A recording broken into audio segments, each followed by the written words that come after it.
ഏശയ്യാ 8-ാം അധ്യായം. ഏശയ്യായുടെ പുത്രൻ.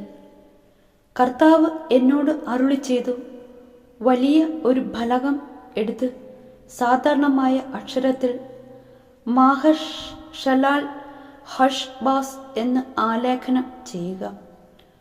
പുരോഹിതനായ ഊറിയായെയും ജബരക്യയുടെ പുത്രനായ സഖറിയായെയും ഞാൻ വിശ്വസ്ത സാക്ഷികളായി ഇത് രേഖപ്പെടുത്താൻ വിളിച്ചു.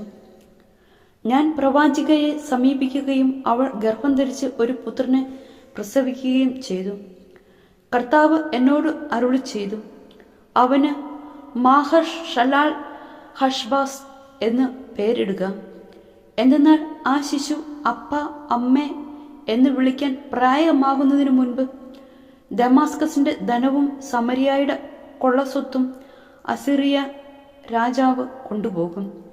കർത്താവ് വീണ്ടും അരുളി ചെയ്യുന്നു, ഈ ജനം പ്രശാന്തമായി ഒഴുകുന്ന ഷീലോവായെ നിരസിച്ച് റസിന്റെയും റമാലിയായുടെയും പുത്രന്റെ മുൻപിൽ വിറയ്ക്കുന്നതുകൊണ്ട് കർത്താവ് ശക്തമായി നിറഞ്ഞൊഴുകുന്ന നദിയെ, അസിറിയ രാജാവിനെ സർവപ്രതാപത്തോടും കൂടെ അവർക്കെതിരെ തിരിച്ചുവിടും. ആ പ്രവാഹം അതിൻ്റെ എല്ലാ തോടുകളിലും കരകവിഞ്ഞ് ഒഴുകും. അത് യൂദായിലേക്ക് കടന്ന് കവിഞ്ഞൊഴുകി കഴുത്തോളം എത്തും. ഇമ്മാനുവേലെ, അതിൻ്റെ വിടർത്തിയ ചിറകുകൾ നിന്റെ രാജ്യത്തെയാകെ മൂടിക്കളയും. ജനതകളെ തകരുവിൻ, പേടിച്ച് വിറയ്ക്കുവിൻ.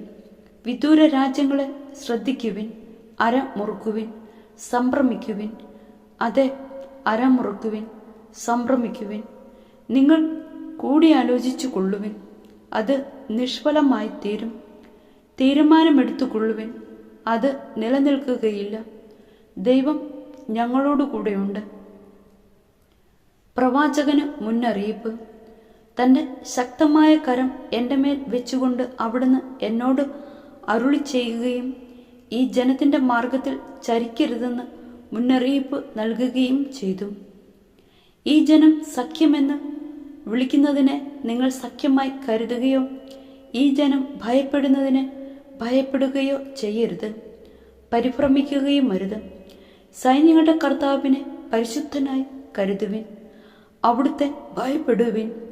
അവിടുന്നാണ് വിശുദ്ധ മന്ദിരവും ഇടർച്ചയുടെ ശിലയും ഇസ്രായേലിൻ്റെ ഇരുഭവനങ്ങളെയും നിലം പതിപ്പിക്കുന്ന പാറയും.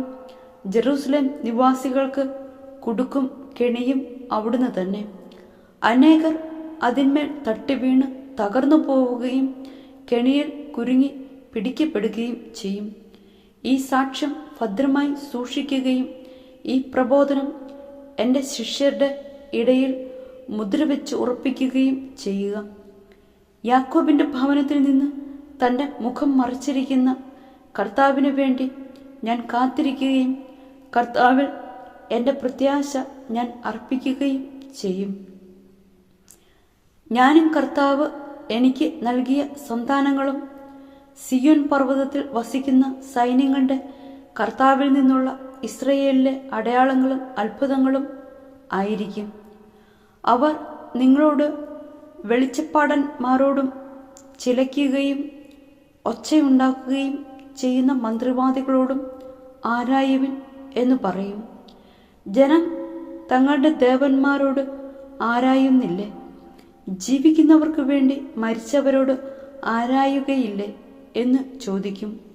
അപ്പോൾ നിങ്ങൾ പ്രബോധനവും സാക്ഷ്യവും സ്വീകരിക്കുവിൻ. അവർ പറയുന്ന കാര്യങ്ങൾ.